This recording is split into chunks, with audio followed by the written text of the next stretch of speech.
Satara police अधीक्षक तुषार जोशींच्या निलंबनाचे आदेश मागे घेण्यात आलेले आहेत। सभापती राम शिंदेंनी निलंबनाचे आदेश मागे घेतले। तर विधानमंडळाच्या आवारात घडलेल्या घटनेसंदर्भात कार्यवाही करण्याचे अधिकार पीठासीन अधिकाऱ्यांना आहेत। विधानमंडळाच्या बाहेर घडलेल्या घटनेसंदर्भात कार्यकारी प्रशासनाची भूमिका घेणं उचित राहील। या प्रकरणी संबंधित दोषीबाबत कारवाई करण्याचे अधिकार कार्यकारी प्रशासनाचे असल्याचं राम शिंदेंनी म्हटलं।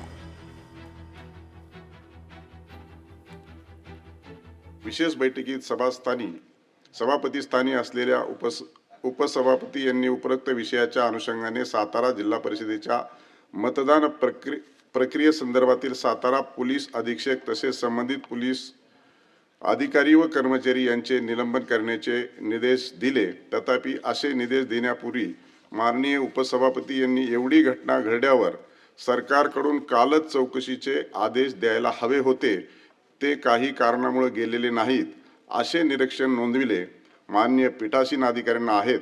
तथापि विधानमंडळाच्या बाहेर घडलेल्या घटनेसंदर्भात कार्यकारी प्रशासनाची योग्य ती भूमिका घेणे उचित राहील। माननीय पीठासीन अधिकाऱ्यांनी अशा प्रकरणामध्ये प्रथमदर्शनी चौकशी करण्याबाबत निर्देशित करता येईल, परंतु अशा प्रकरणी संबंधित दोषी बाबत कारवाई करण्याचे अधिकार कार्यकारी प्रशासनाचे असतात। माननीय मुख्यमंत्री महोदयांनी केलेले संसदीय लोकशाहीतील तिन्ही स्तंभाबाबतचे विवेचन विचारात घेतले असून या प्रकरणी माननीय उपसभापतींनी दिलेल्या निर्णयावर शासनाकडून झालेल्या घटनेची चौकशी करून या प्रकरणी कायद्यानुसार योग्य ती कारवाई करावी या निष्कर्षाप्रत मी आलो आहे। विशेष बैठकीत सुरुवातीला पुन्हा एकदा मीच हा प्रश्न विचारला की पीठासन अधिकारी माननीय उपसभापती होत्या, त्यांनी दिलेला हा निलंबनाचा निर्णय आहे आणि त्याच्यानंतर तुम्ही दुसरा दिलेला निर्णय, याच्यामध्ये फार मोठी संभ्रमावस्था निर्माण झालेली दिसते। त्याच्यामुळे हे रुलिंग देत असताना आपण योग्य तो पुन्हा डिसिजन घ्यावा अशा पद्धतीची मी ज्यावेळी सभागृहामध्ये विनंती केली त्यावेळी सन्माननीय सभापतींनी सांगितलं की नक्कीच साताऱ्याच्या बाबतीमध्ये दोन निर्णयामुळे संभ्रमावस्था निर्माण झालेली आहे। त्याच्यामुळं जे संविधानावर अभ्यास करणारे तज्ज्ञ आहेत आणि जे विधानसभेचा अभ्यास करणारे तज्ज्ञ आहेत, विधान परिषदेचा अभ्यास करणारे तज्ज्ञ आहेत, कायद्याचा अभ्यास करणारे तज्ज्ञ आहेत, यांच्याकडे हे सगळं प्रकरण पाठवून त्यांच्याकडनं माहिती घेतल्यानंतरच रुलिंग दिलं जाईल अशा पद्धतीची भूमिका सभापती मोदयांनी घेतली।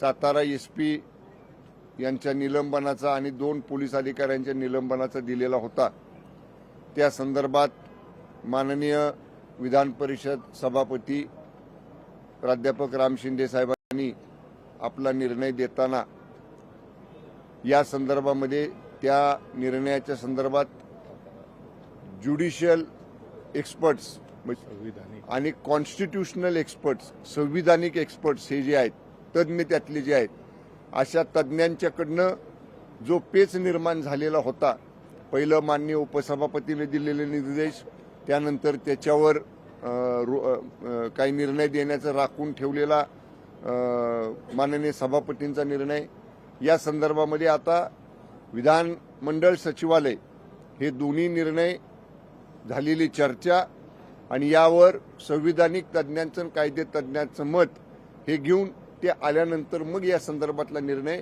माननीय सभापती महोदय घेतील। लोकशाही मराठी ऐका, पहा, जागरूक रहा।